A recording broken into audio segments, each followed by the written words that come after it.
बिस्मिल्लाहिर्रहमानिर्रहीम रब्बे यस्सिर वला तुअस्सिर वतम्मिम बिल खैर। Assalamu alaikum students. Today we are going to start our first lesson with chapter number 7, which is named as solutions and suspensions. And the key terms of today's lesson are solution, solute, solvent, homogeneous mixture. Students, you can see that we have a glass of water and here we have dust particles. इस dish में dust particles हैं और पानी के इस glass में I am going to mix it. अब मैं क्या करूंगा कि इसको इसमें मिक्स करने जा रहा हूं. Let's see what is the result.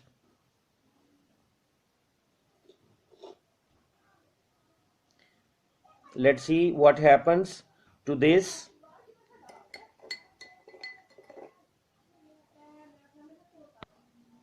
Students, here is the result. You can see finally जो dust particles हैं वो क्या हुआ कि वो settle down हो गए. आप देख सकते हैं कि इस ग्लास में जो dust particles थे वो क्या हुआ है, नीचे बैठ गए हैं, settle down हो गए हैं, नीचे नजर आ रहे हैं.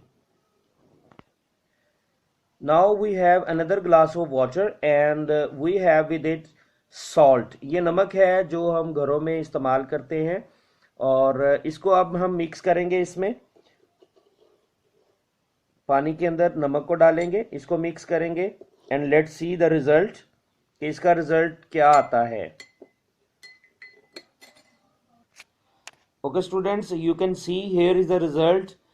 अब जब नमक को हमने यानी सॉल्ट को डिज़ोल्व किया है, उसमें मिक्स किया है वाटर के अंदर, तो उसके पार्टिकल्स जो हैं वो बिल्कुल भी सेटल डाउन नहीं हुए बल्कि कंप्लीटली मिक्स हो गए हैं पानी के साथ. And it seems to disappear that कि सॉल्ट के जो कंपोनेंट्स हैं, सॉल्ट जो है वो ऐसा महसूस हो रहा है जैसे डिसअपियर हो गया है. इनफैक्ट इसको अगर आप देखें तो every part of this mixture, ये जो हमने वाटर और सॉल्ट का जो मिक्सचर बनाया है, इसमें every part is exactly the same as every other part. और हम ये भी देख रहे हैं कि थ्रू आउट जो है students, you can see we have 3 glasses now. This one is the first one जिसमें हमने डस्ट पार्टिकल्स को मिक्स किया था and this one is the glass with salt solution. और ये जो थर्ड वन आप देख रहे हैं इसमें इंक के 2 ड्रॉप्स मैंने डाले थे और इसकी भी आप कंपोजिशन देखें कि क्या इसमें भी ये किस किस्म का मिक्सचर तैयार हुआ है. क्या इसमें भी एवरी पार्ट जो है इस मिक्सचर का एग्जैक्टली सेम है as every other part. Means के थ्रू आउट इसकी जो कंपोजिशन है आपको सेम नजर आ रही है. इसमें डस्ट पार्टिकल्स जो है वो नीचे बैठे हुए हमें नजर आ रहे हैं. इसमें भी सेम है, इसमें भी सेम है. अब ये इस तरह के जो मिक्सचर उनमें जिनमें कंपोजिशन थ्रू आउट सेम रहे, ये मिक्सचर्स कहलाते हैं होमोजीनियस मिक्सचर. तो फिर इट मींस कि ये जो दरमियान वाला हमारे पास ग्लास है ये होमोजीनियस मिक्सचर नहीं है. और ये जो होमोजीनियस मिक्सचर्स होते हैं इनको हम सोल्यूशन कह सकते हैं. इनको हम क्या कह सकते हैं? इनको हम सोल्यूशन कह सकते हैं, क्योंकि सोल्यूशन को अगर हम डिफाइन करना चाहें तो हम कहेंगे कि a solution is a mixture, homogeneous mixture of 2 or more components. I repeat, a solution is a homogeneous mixture of 2 or more components. Okay students, हमने किया क्या था, हमने ग्लास में पानी लिया वाटर और उसमें सॉल्ट को डिसॉल्व किया. मीन्स के वाटर के अंदर हमने सॉल्ट डाला और क्या किया, उसको हमने डिसॉल्व किया, हमने उसको हल करने की कोशिश की और फाइनली हमने देखा कि ये जो 2 चीज़ें हैं वाटर और सॉल्ट, ये दोनों आपस में, दोनों कंपोनेंट्स आपस में मिले और एक होमोजीनियस मिक्सचर तैयार हुआ. और होमोजीनियस मिक्सचर को हमने कहा कि वो उसको हम क्या कह सकते हैं, सॉल्यूशन कह सकते हैं. यानी मींस कि a solution is a homogeneous mixture of 2 or more components। ये डेफिनेशन आपने याद भी करनी है, जो मैं बार बार रिपीट कर रहा हूं क्योंकि मैंने at least 3 times I have repeated this definition कि a solution is homogeneous mixture of 2 or more components। अगर हम गौर करें स्टूडेंट्स, तो आपको याद होगा कि अभी जब हमने वाटर के अंदर सॉल्ट को डिसॉल्व किया था तो लेस अमाउंट में कौन सा सब्सटेंस था, सॉल्ट या वाटर? एग्जैक्टली सॉल्ट की जो अमाउंट थी वो लेस थी एज कंपेयर टू वाटर। तो लेस अमाउंट में जो कंपोनेंट होता है सॉल्यूशन में, the component of the solution is in less amount is called solute. उसको हम सोल्यूट का नाम देते हैं। और वाटर को डिसॉल्व किया था सॉल्ट में या सॉल्ट को हमने वाटर में डिसॉल्व किया था? जी बिल्कुल, हमने सॉल्ट को वाटर में डिसॉल्व किया था। तो वाटर ने चूंकि सॉल्ट को अपने अंदर डिसॉल्व किया था और वाटर लार्ज अमाउंट में था, तो the component of the solution in large amount is called solvent. उसको हम सॉल्वेंट का नाम देते हैं। या हम यूं भी कह सकते हैं कि the substance in which solute is dissolved, यानी वो सब्सटेंस जिसमें सोल्यूट जो है वो डिसॉल्व होता है, वो क्या कहलाता है, सॉल्वेंट। तो अभी तक जो हमने देखा, जो हमने एक 3 टर्म्स को हमने अभी क्लियर करने की, उसका कॉन्सेप्ट्स लेने की कोशिश की, वो है सॉल्यूशन, सोल्यूट, सॉल्वेंट। और हमें ये पता चला कि अ सॉल्यूशन जो है उस किसको कहते हैं कि होमोजीनियस मिक्सचर, 2 या 2 से ज्यादा कंपोनेंट्स का होमोजीनियस मिक्सचर जो है वो सॉल्यूशन कहलाता है। और उस सॉल्यूशन में लेस अमाउंट में जो सब्सटेंस होता है उसको हम सोल्यूट कहते हैं। और सोल्यूट जिस सब्सटेंस में डिसॉल्व होता है उसको हम सॉल्वेंट का नाम देते हैं।